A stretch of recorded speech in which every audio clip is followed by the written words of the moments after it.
Com os trabalhos de Michael Faraday e James Clerk Maxwell, no século XIX, sobre o eletromagnetismo, a até então sólida concepção científica mecanicista sofre um primeiro grande abalo. Era possível que existisse uma forma de realidade independente da matéria redutível a componentes básicos, o campo eletromagnético. Mas foi só com a descoberta dos quanta de energia por Max Planck em 1900 que a visão de mundo em física começou a se transformar radicalmente. Albert Einstein, em 1905, ao publicar sua teoria especial da relatividade, mais tarde ampliada na teoria geral da relatividade, promoveu uma ruptura conceitual revolucionária entre a nova realidade de um novo universo curvo e inserido num contínuo espaço-temporal e os conceitos mais básicos da física newtoniana, como, por exemplo, o do espaço euclidiano rígido, independente de um tempo universalmente linear e de uma matéria inerte constituída de minúsculas bolinhas indestrutíveis, os átomos. Nasceu assim, junto com o século XX, a chamada física moderna. Olá pessoal, tudo bem? O nosso clipe de contextualização, ele fala a respeito das inovações que surgiram na física a partir do ano de 1900 aproximadamente. Então essas inovações estão inseridas dentro do que se chama atualmente de física moderna, que é o que a gente vai ver na aula de hoje, alguns fundamentos de física moderna. Até o ano de 1900, o que se conhecia muito bem era a teoria da física clássica, da mecânica clássica de Newton. Essa teoria era uma teoria muito sólida e que aparentemente ela descrevia todos os fenômenos da natureza. Acreditava-se até esse ano que a física já estava toda ela desvendada. Os princípios da física clássica de Newton eram capazes de cobrir todos os fenômenos da natureza, tanto macroscópicos quanto microscópicos. Só que a partir do ano de 1900, com teorias como a teoria da relatividade, como a teoria do efeito fotoelétrico e também da física nuclear, pôde-se observar que, na verdade, o que acontece na natureza não está restrito apenas às leis de Newton da física clássica. Era preciso, então, rever certos conceitos, principalmente aqueles relacionados, então, com a física do mundo subatômico e também com a física, então, macroscópica, que é o que acontece a nível astronômico. Devido à complexidade e também à extensão desses assuntos, nós não conseguiremos abordar todos eles na nossa aula de hoje. Então, nessa aula, nós vamos trabalhar apenas, mais especificamente, com os fundamentos relacionados com a física quântica. A física quântica, então, essa nossa aula, ela vai ser distribuída a partir de 3 tópicos. A teoria de Planck, para a radiação de corpo negro, a teoria para o efeito fotoelétrico e o átomo de Rutherford-Bohr. O termo física quântica surge a partir de uma palavra latina, quantum, que significa quantidade. E a palavra quanta, que é o plural de quantum. E o que nós vamos ver agora é a teoria de Planck da radiação de corpo negro. No ano de 1900, o físico alemão Max Planck obteve a explicação para a emissão de radiação térmica a partir de corpos aquecidos ideais, conhecidos como corpos negros. Na verdade, essa definição de corpo negro não tem nada a ver com a cor desse corpo. Significa que esse corpo ele é ideal com relação à emissão ou à absorção de energia térmica.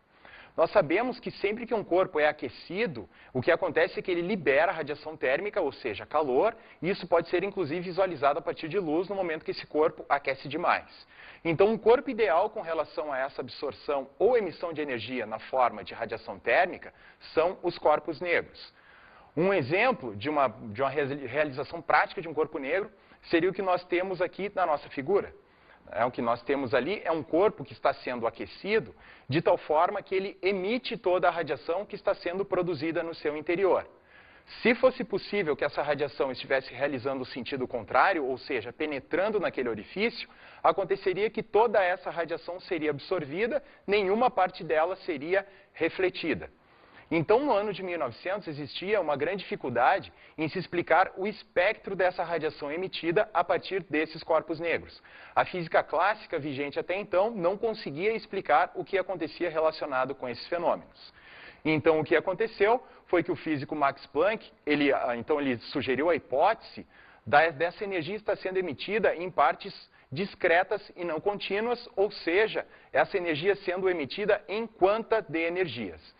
Então, para uma onda eletromagnética de frequência F, o que prediz, então, a teoria do Max Planck é que a energia sendo emitida em cada um desses pequenos pacotes de energia por essa onda eletromagnética, essa energia é diretamente proporcional com a frequência dessa onda eletromagnética, com a frequência dessa radiação. A constante de proporcionalidade entre a energia e a frequência é uma constante que é a constante de Planck, cujo valor é igual a 6,63 vezes 10 na menos 34 Joule vezes segundo.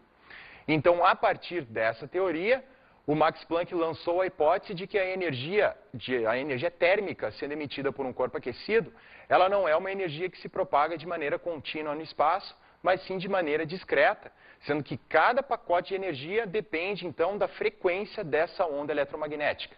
E o que nós sabemos a partir da teoria do Maxwell é que sempre que nós temos um elétron oscilando, acontece de ele emitir energia ou absorvê-la. Elétrons oscilantes emitem ou absorvem energias.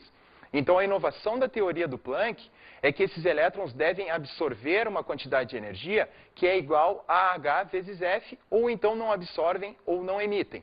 A emissão ou absorção de energia a partir desses elétrons oscilantes nesse material só pode ser dada a partir de múltiplos inteiros do produto HF.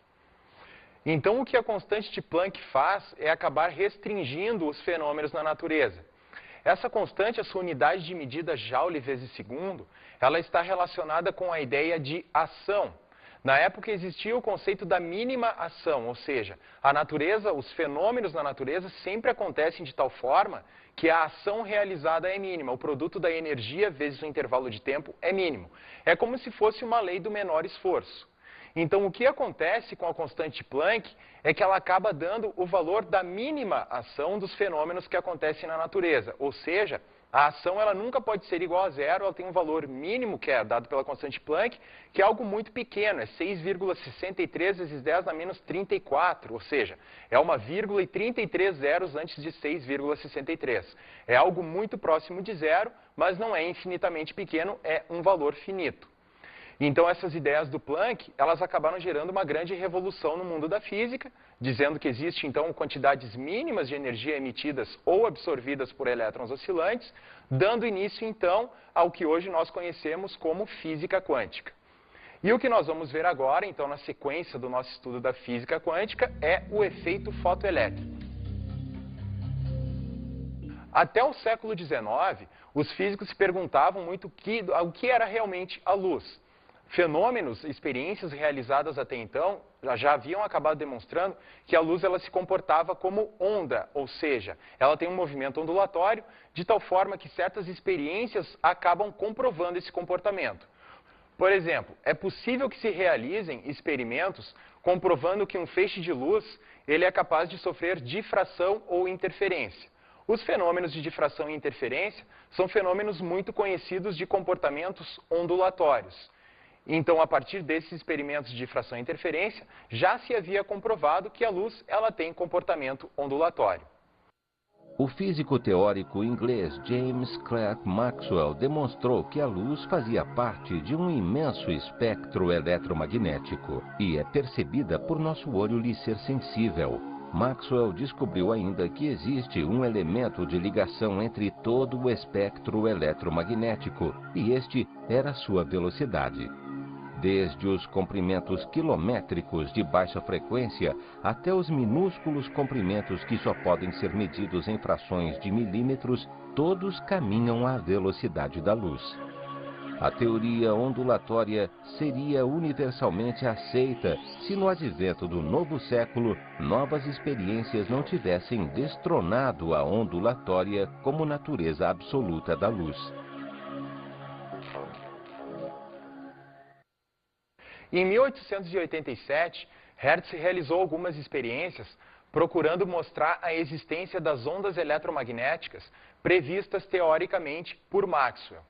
O que acontece é que Maxwell previu a existência dessas ondas a partir de indução eletromagnética, campos elétricos variáveis produzindo campos magnéticos que variando também produziriam campos elétricos. Então essa sucessão de ondas, essa sucessão de campos elétricos e campos magnéticos no espaço, deveriam ter um comportamento ondulatório, seriam então as ondas eletromagnéticas previstas teoricamente pelo Maxwell. Ele previu que essas ondas, elas têm uma velocidade, com as suas contas ele mostrou que essas ondas têm uma velocidade no vácuo igual à velocidade da luz no vácuo que já era medida na época, que já se conhecia qual era esse valor.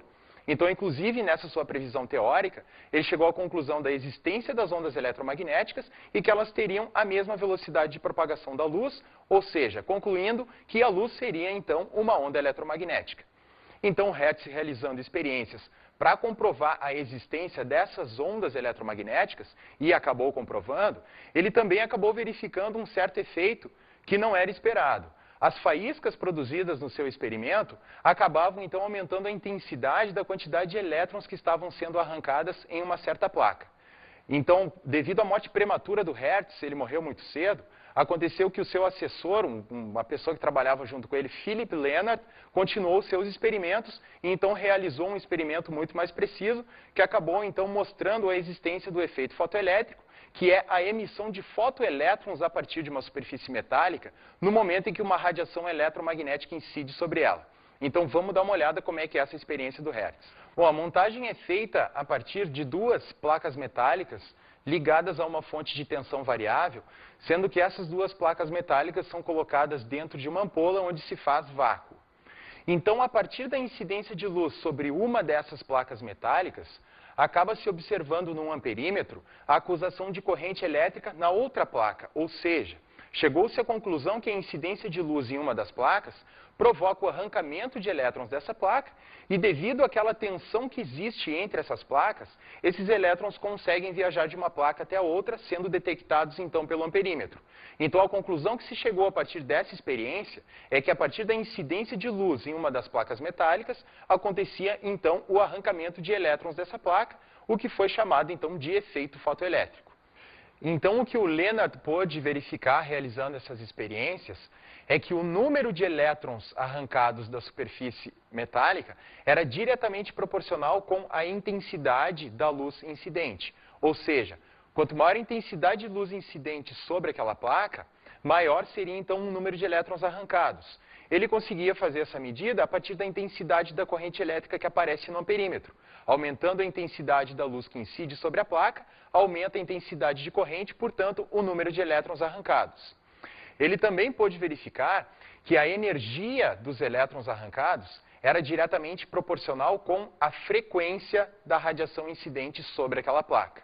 Ele pôde perceber que apenas aumentando a frequência da luz incidente sobre aquela placa, por exemplo, incidindo luz visível e depois luz ultravioleta, fazendo a frequência aumentar, a energia cinética dos elétrons arrancados daquela placa era cada vez maior. Ele podia fazer medidas dessa energia cinética dos elétrons arrancados a partir da diferença de potencial aplicada entre aquelas placas. Era só aplicar um potencial de frenagem, no momento em que não acusasse mais corrente elétrica no amperímetro, significava que os elétrons não estavam mais conseguindo transpor a região entre uma placa e outra. Portanto, a partir disso era possível medir, a partir da diferença de potencial entre as placas, é possível medir a energia cinética de movimento daqueles elétrons. Então, aumentando a frequência da luz incidente, a energia cinética dos elétrons arrancados era diretamente proporcional com isso. Então, agora a gente vai ver mais um pouco sobre a importante teoria do Einstein para o efeito fotoelétrico. O físico alemão Albert Einstein, ele propôs, então, ele sugeriu uma hipótese que conseguiu, então, explicar o efeito fotoelétrico. Aquelas observações feitas pelo Lenard de que a intensidade da luz que incide sobre uma placa metálica, ela acaba aumentando apenas o número de elétrons arrancados e não a sua energia. E de que a energia desses elétrons arrancados depende apenas da frequência dessa luz que está incidindo, era uma coisa que não podia ser explicada até então pela física clássica, ou seja, pela teoria, pela hipótese ondulatória da propagação da luz. A partir dessa teoria, da teoria ondulatória, o que deveria acontecer é que, aumentando-se a intensidade dessa radiação incidente, deveria aumentar a energia cinética dos elétrons arrancados. Aumentando-se a frequência dessa radiação, não deveria acontecer nada com a energia cinética desses elétrons, ao contrário do que se estava observando na prática. Existiam também outras incoerências entre a teoria ondulatória e o que se observava na prática, como, por exemplo, um tempo de retardo que deveria acontecer desde a incidência da luz até o arrancamento dos elétrons. Deveria haver um certo intervalo de tempo, desde que a luz incidiu sobre a superfície, até esse material absorver essa energia e começar a emitir elétrons. Então, a teoria de Einstein, ela conseguiu resolver esses problemas a partir, então, de uma hipótese de que a luz, ela se propaga, a sua energia transportada, ela é uma energia que se transporta de maneira discreta e não contínua. Então, um exemplo que nós teríamos de uma propagação contínua de energia seria o que nós temos, então, nessa figura aqui. A energia sendo transportada de uma maneira uniforme, que é o que está representado por aquela quantidade amarela pintada na figura. É uma coisa completamente uniforme, não existem intransições, não existem cortes nessa energia sendo transportada dessa forma. Já a hipótese do Einstein, ela acaba mostrando que a luz ela é transportada em pequenos pacotes de energia, ou seja, uma propagação que é discreta, ao contrário de contínua. Então, nós temos ali pequenas quantidades de energia nas quais essa luz está sendo transportada, então. Então, a teoria de Einstein, ela acaba introduzindo a ideia do fóton. O fóton seria a quantidade mínima de energia transportada por uma onda ou por uma radiação luminosa. Nós temos, então, que a energia de cada um desses fótons será dada pela expressão que nós já conhecemos a partir da teoria do Planck, que diz que a energia é diretamente proporcional com a frequência dessa radiação luminosa. Então, quanto maior a frequência dessa radiação, maior a energia transportada por cada fóton. Essa é a energia de cada um dos fótons. E a partir dessa teoria, então, da luz sendo transportada a partir de partículas, o Einstein conseguiu, então, explicar aqueles fenômenos, aquelas características do efeito fotoelétrico que não poderiam ser explicadas a partir da teoria ondulatória. Como, por exemplo, o fato de que o número de elétrons arrancados é diretamente proporcional com a intensidade da luz. Então, o que nós temos aqui é uma representação da luz incidindo sobre a superfície de um metal, acontecendo, então, a emissão de fotoelétrons. Um aumento da intensidade dessa radiação incidente, o que ela faria era simplesmente aumentar o número de fótons, ou seja, o número de partículas de luz que estão incidindo sobre aquela superfície metálica. Então, o que vai acontecer é que cada um desses fótons vai ser responsável pelo arrancamento de um fotoelétron. Então, aumentando-se a intensidade dessa radiação incidente, o que vai acontecer é um aumento do número de fótons transportados, portanto, aumenta o número de elétrons arrancados e não a energia de cada um. O que acontece é que, como nós sabemos que a energia de cada fóton é diretamente proporcional com a frequência, então, o que vai acontecer é que, aumentando-se a frequência dessa intensidade, ou seja, a frequência dessa radiação incidente, aumenta a energia de cada fóton. Portanto, assim, a energia do elétron que será arrancado será cada vez maior. A energia transportada, a energia transferida daquele fóton para aquele elétron vai ser maior, portanto, a sua energia de movimento ao abandonar aquela superfície metálica também será maior, explicando então o porquê que a energia cinética de cada elétron aumenta à medida que aumenta a frequência da luz incidente, porque aumentando-se essa frequência, aumenta a energia de cada um dos fótons que estão colidindo com os elétrons. Então, a partir dessa energia transferida na colisão de um fóton para um elétron, surge então o conceito de função trabalho. A função trabalho, ela seria a energia mínima necessária para se conseguir arrancar um elétron de um certo material a partir do efeito fotoelétrico, ou seja, com a incidência de luz sobre essa superfície.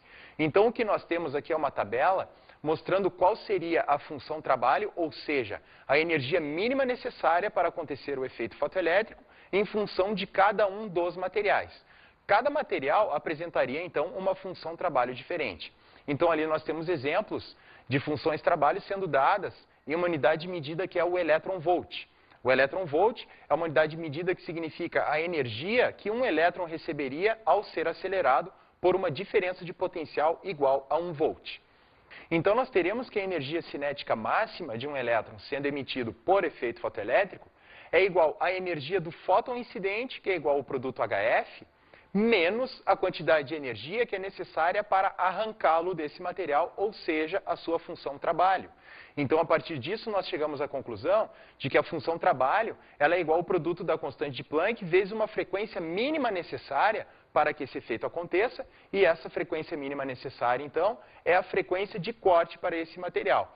Então, a partir da sua função trabalho, é possível determinar qual é a frequência mínima necessária de uma radiação incidente sobre uma superfície para conseguir, então, produzir o efeito fotoelétrico sobre ela. Então, a importância da teoria do Einstein, além de ter implicado em várias inovações tecnológicas, vários dispositivos funcionam a partir do efeito fotoelétrico, foi também a sua implicação filosófica, já que a sua teoria, a sua hipótese, acabou comprovando que a luz, na verdade, ela interage com a matéria com um comportamento de partícula e não como onda. Já se sabia antigamente que o comportamento da luz era ondulatório. Então, esses dois fenômenos acabam surgindo dentro da luz, é o que se conhece hoje como dualidade onda-partícula. Então, nós temos a explicação mais aceitável atualmente, é de que a luz ela apresenta o comportamento tanto de onda quanto de partícula, só que em casos bastante particulares. Na verdade, o que acontece é que ela tem os dois comportamentos, só que você só consegue verificar o comportamento ondulatório realizando um certo tipo de experiência e o comportamento de partícula realizando um outro tipo de experiência. O que acontece é que os dois fenômenos não podem ser observados ao mesmo tempo, ou seja, o comportamento de partícula e o comportamento ondulatório. Pode-se entender que a luz interagindo com a matéria, ela tem comportamento de partícula, ou seja, pode-se pensar que cada fóton individualmente tem um comportamento igual ao comportamento de uma partícula qualquer. Mas se nós pensarmos no comportamento coletivo de uma onda de luz, ou seja, vários fótons se propagando a partir do espaço, então isso acaba gerando um comportamento geral, que é um comportamento de onda. Em 1824, o físico francês Louis-Victor de Broglie acabou lançando então uma teoria que acabou abrangendo toda a matéria dentro da dualidade onda-partícula. Na verdade, o que ele disse é que não apenas a luz tem esse comportamento dual, de se comportar em certos fenômenos como onda, em certos fenômenos como partícula, podendo ser detectado apenas em diferentes fenômenos, em diferentes experimentos, mas que toda a matéria apresenta esse comportamento. O que ele disse, então, é que o comprimento de onda de uma certa partícula, então, se movimentando com uma velocidade v e uma partícula de massa m, é dado pela relação entre a constante de Planck e a quantidade de movimento transportada por essa partícula, ou seja, o produto da sua massa pela sua velocidade. Então, o que nós temos aqui é a relação que dá o comprimento de onda, lambda, desse corpo que apresenta uma massa m e que se desloca com uma velocidade v. Então, o seu comprimento de onda será dado, de novo, pela relação entre a constante de Planck e a quantidade de movimento, ou seja, produto massa vezes velocidade. Agora tá ficando meio complicado. Dá pra gente fazer um exercício? Então, um exercício que nos mostraria claramente como é que se comporta, então, essa relação entre a dualidade onda-partícula de um corpo apresentando uma certa massa de, por exemplo, 1 quilograma e se deslocando com uma velocidade de 10 metros por segundo, se nós aplicarmos na equação que foi proposta pelo Louis de Broglie, nós vamos chegar, então, que esse corpo terá um comprimento de onda de 6,63 vezes 10 na menos 35 metros. É uma coisa extremamente pequena esse comprimento de onda, é por isso que nós não verificamos o comportamento ondulatório de corpos macroscópicos se deslocando, como, por exemplo, uma bola de futebol se deslocando, ela apresenta uma certa massa e uma velocidade que são muito grandes. O produto da massa pela velocidade, então, fica uma coisa ainda maior. Se for a constante de Planck dividida por isso, vai ficar um número muito pequeno, já que a constante de Planck é um número muito pequeno. Então, nós não conseguimos enxergar na prática o comportamento ondulatório das partículas em geral, porque o seu comportamento de onda é extremamente pequeno, dado, então, pela equação do de Broglie. No ano de 1924, a hipótese do de Broglie foi confirmada a partir de experimentos que mostraram a difração de um feixe de elétrons, ou seja, o elétron, sendo considerado como uma partícula, é o que todo mundo sabe, ele também apresenta o comportamento ondulatório no momento que é realizada essa experiência. Então, a partir dessa hipótese do de Broglie, de que toda a matéria se comporta como onda, tem então o advento da mecânica quântica, que é uma nova teoria que acaba explicando o comportamento da matéria a partir de probabilidades. Surgem novos modelos atômicos a partir da teoria de Schrödinger, Erwin Schrödinger, um físico alemão, e também do Heisenberg, o princípio da incerteza, entre outras teorias que acabaram surgindo, então, a partir desse comportamento dual da matéria. Então, agora, o que a gente vai dar uma olhada é o átomo de Rutherford-Bohr. No ano de 1911, o físico Ernest Rutherford, a partir de uma certa experiência, sugeriu o modelo atômico que nós conhecemos atualmente, do átomo sendo constituído por um núcleo em torno do qual oscilam, giram os elétrons, então constituindo a eletrosfera. Então a sua experiência constituiu basicamente de incidir feixes de partículas alfa sobre uma fina folha de metal. A partir da deflexão dessas partículas alfa, que já se sabiam que eram partículas de cargas positivas, então ele chegou à conclusão de que a carga positiva da matéria, ou seja, daquela fina placa de metal, estava concentrada em pequenas regiões, que ele chamou então de núcleo atômico, que deveria concentrar toda a carga positiva e praticamente toda a massa do átomo. Então, o modelo atômico do Rutherford, ele propõe que toda a carga positiva e praticamente toda a massa está concentrada no núcleo atômico, com os elétrons oscilando, girando ao seu redor, conhecido como modelo planetário, né, como se fosse o Sol com os planetas girando em torno dele. Só que esse modelo, ele apresentava uma inconsistência. Devido à teoria do Maxwell, que diz que cargas elétricas aceleradas devem emitir radiação, o que aconteceria com esses elétrons oscilando em órbitas circulares em torno do núcleo? Aconteceria que essas cargas aceleradas dos elétrons deveriam emitir radiação continuamente, ou seja, perdendo energia, de tal forma que eles colapsariam em direção ao núcleo.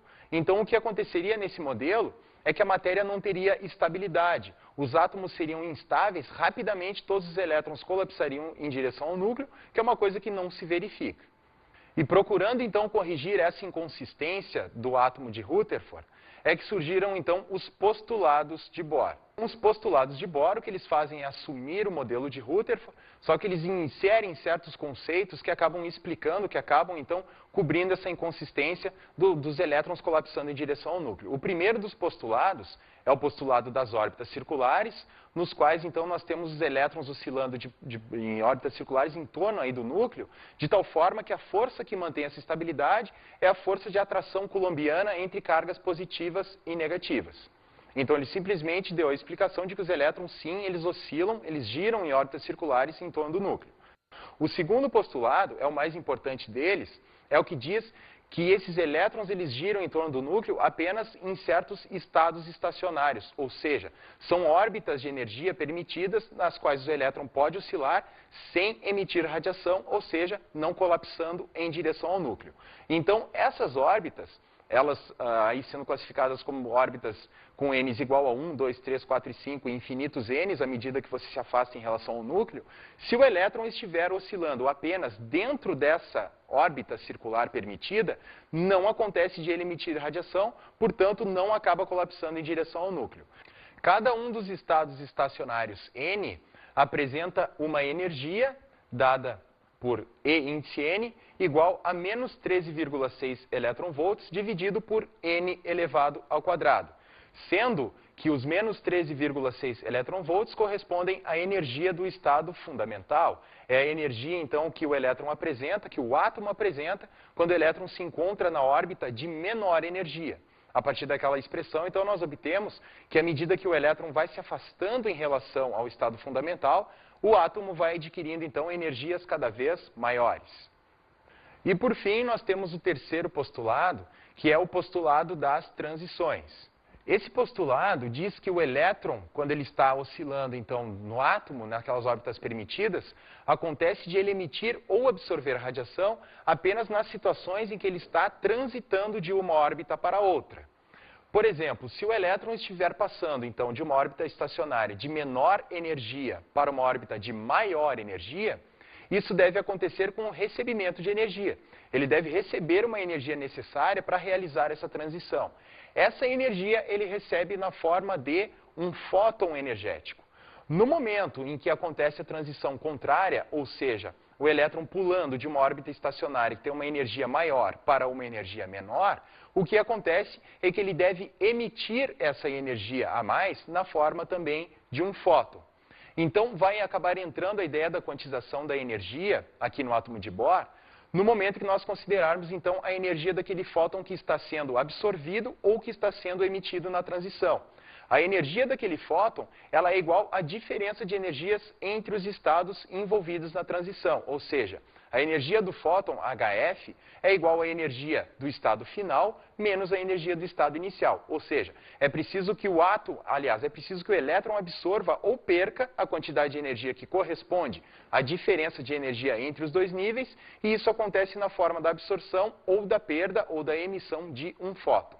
Então, isso acaba explicando a emissão de radiação de corpo negro, por exemplo, que diz que para que um material ele emita ou absorva uma certa radiação, isso acontece de maneira quantizada, ou seja, seus elétrons oscilando, eles vão emitir apenas uma certa quantidade de energia ou absorvê-la, e essa quantidade de energia ela corresponde a essas transições atômicas que estão acontecendo. Para acontecer a emissão de uma certa quantidade de energia, é preciso que essa energia corresponda a uma transição. Isso também acaba explicando a emissão de luz por corpos aquecidos. O que acontece com o corpo aquecido quando ele emite luz é que os seus elétrons eles recebem uma certa quantidade de energia de alguma forma e no momento que eles retornam para o estado anterior, essa energia excessiva é emitida na forma de um fóton, portanto produzindo luz. Então agora vamos às nossas dicas de estudo.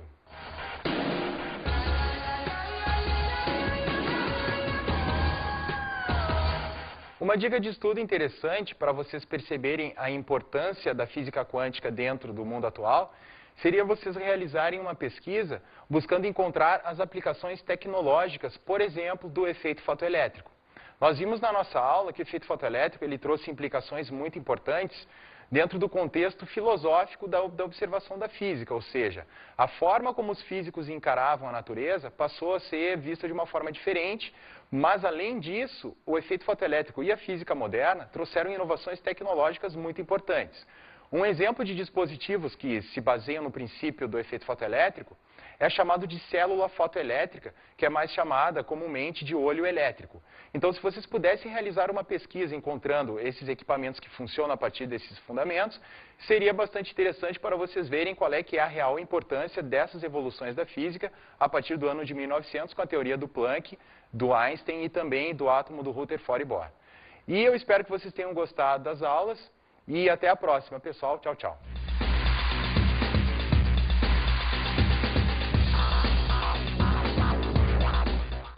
Na aula de hoje aprendemos os fundamentos de física moderna. A física moderna, assim chamada, foram os estudos da física a partir do ano de 1900, com as teorias da relatividade especial e geral de Einstein, teoria do efeito fotoelétrico e também com os avanços da física nuclear. Vimos a teoria de Planck. A teoria de Planck para a emissão de radiação de corpo negro, que foi o início, então, do estudo da física quântica. Falamos da física quântica. Temos uma atenção especial à física quântica, que é, então, a ideia de que a energia na natureza é uma coisa que se propaga, então, de uma maneira discreta e não contínua. Abordamos o efeito fotoelétrico. O efeito fotoelétrico, que é a emissão de elétrons a partir de uma superfície metálica, a partir da incidência de luz ou radiação eletromagnética sobre ela. Vimos também o átomo de Rutherford Bohr. O átomo de Rutherford Bohr, que diz que os elétrons giram em torno do núcleo em órbitas estacionárias, sendo que enquanto estão nessas órbitas eles não emitem energia. A energia é emitida absorvida apenas nas transições de um estado estacionário para outro. Bons estudos!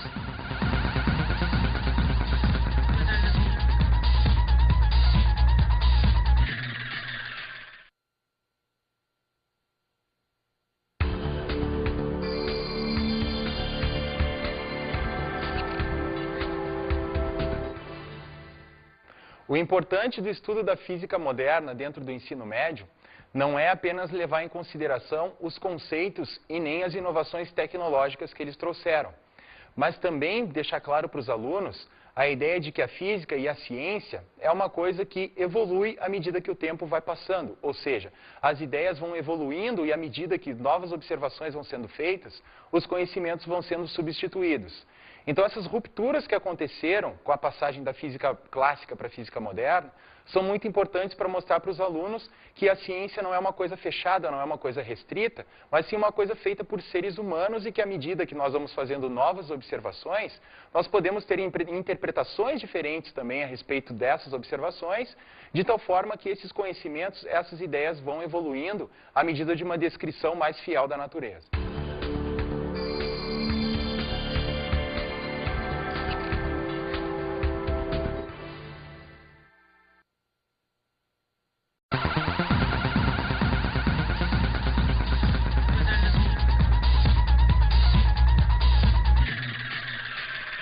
Com o Nos trabalhos de Michael Faraday e James Clerk Maxwell, no século XIX, sobre o eletromagnetismo, a até então sólida concepção científica mecanicista sofre um primeiro grande abalo.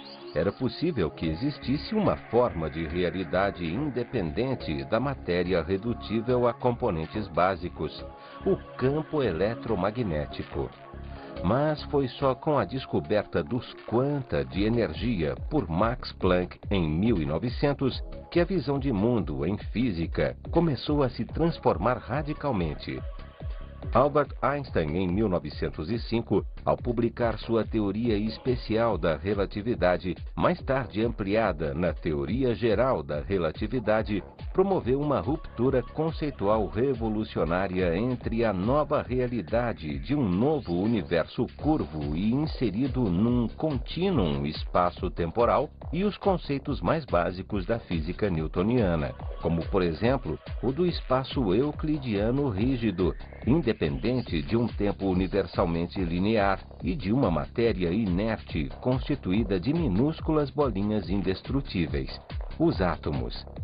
Nasceu assim, junto com o século XX, a chamada física moderna.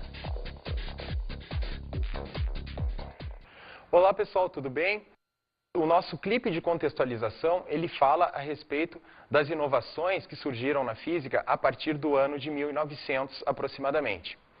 Então essas inovações estão inseridas dentro do que se chama atualmente de física moderna, que é o que a gente vai ver na aula de hoje, alguns fundamentos de física moderna. Até o ano de 1900, o que se conhecia muito bem era a teoria da física clássica, da mecânica clássica de Newton. Essa teoria era uma teoria muito sólida e que aparentemente ela descrevia todos os fenômenos da natureza. Acreditava-se até esse ano que a física já estava toda ela desvendada. Os princípios da física clássica de Newton eram capazes de cobrir todos os fenômenos da natureza, tanto macroscópicos quanto microscópicos. Só que a partir do ano de 1900, com teorias como a teoria da relatividade, como a teoria do efeito fotoelétrico e também da física nuclear, pôde-se observar que, na verdade, em partes discretas e não contínuas, ou seja, essa energia sendo emitida em quanta de energias. Então, para uma onda eletromagnética de frequência F, o que prediz, então, a teoria do Max Planck é que a energia sendo emitida em cada um desses pequenos pacotes de energia por essa onda eletromagnética, essa energia é diretamente proporcional com a frequência dessa onda eletromagnética, com a frequência dessa radiação. A constante de proporcionalidade entre a energia e a frequência é uma constante que é a constante de Planck, cujo valor é igual a 6,63 vezes 10 na menos 34 joule vezes segundo. Então, a partir dessa teoria, o Max Planck lançou a hipótese de que a energia térmica sendo emitida por um corpo aquecido, ela não é uma energia que se propaga de maneira contínua no espaço, mas sim de maneira discreta, sendo que cada pacote de energia depende, então, da frequência dessa onda eletromagnética. E o que nós sabemos a partir da teoria do Maxwell é que sempre que nós temos um elétron oscilando, acontece de ele emitir energia ou absorvê-la. Elétrons oscilantes emitem ou absorvem energias. Então, a inovação da teoria do Planck é que esses elétrons devem absorver. Na verdade, o que acontece na natureza não está restrito apenas às leis de Newton da física clássica. Era preciso, então, rever certos conceitos, principalmente aqueles relacionados, então, com a física do mundo subatômico e também com a física, então, macroscópica, que é o que acontece a nível astronômico. Devido à complexidade e também à extensão desses assuntos, nós não conseguiremos abordar todos eles na nossa aula de hoje. Então, nessa aula, nós vamos trabalhar apenas, mais especificamente, com os fundamentos relacionados com a física quântica. A física quântica, então, essa nossa aula, ela vai ser distribuída a partir de 3 tópicos. A teoria de Planck, para a radiação de corpo negro, a teoria para o efeito fotoelétrico e o átomo de Rutherford-Bohr. O termo física quântica surge a partir de uma palavra latina, quantum, que significa quantidade, e a palavra quanta, que é o plural de quantum. E o que nós vamos ver agora é a teoria de Planck da radiação de corpo negro. No ano de 1900, o físico alemão Max Planck obteve a explicação para a emissão de radiação térmica a partir de corpos aquecidos ideais, conhecidos como corpos negros. Na verdade, essa definição de corpo negro não tem nada a ver com a cor desse corpo. Significa que esse corpo ele é ideal com relação à emissão ou à absorção de energia térmica. Nós sabemos que sempre que um corpo é aquecido, o que acontece é que ele libera radiação térmica, ou seja, calor, e isso pode ser inclusive visualizado a partir de luz no momento que esse corpo aquece demais. Então, um corpo ideal com relação a essa absorção ou emissão de energia na forma de radiação térmica são os corpos negros. Um exemplo de uma realização prática de um corpo negro seria o que nós temos aqui na nossa figura. O que nós temos ali é um corpo que está sendo aquecido de tal forma que ele emite toda a radiação que está sendo produzida no seu interior. Se fosse possível que essa radiação estivesse realizando o sentido contrário, ou seja, penetrando naquele orifício, aconteceria que toda essa radiação seria absorvida, nenhuma parte dela seria refletida.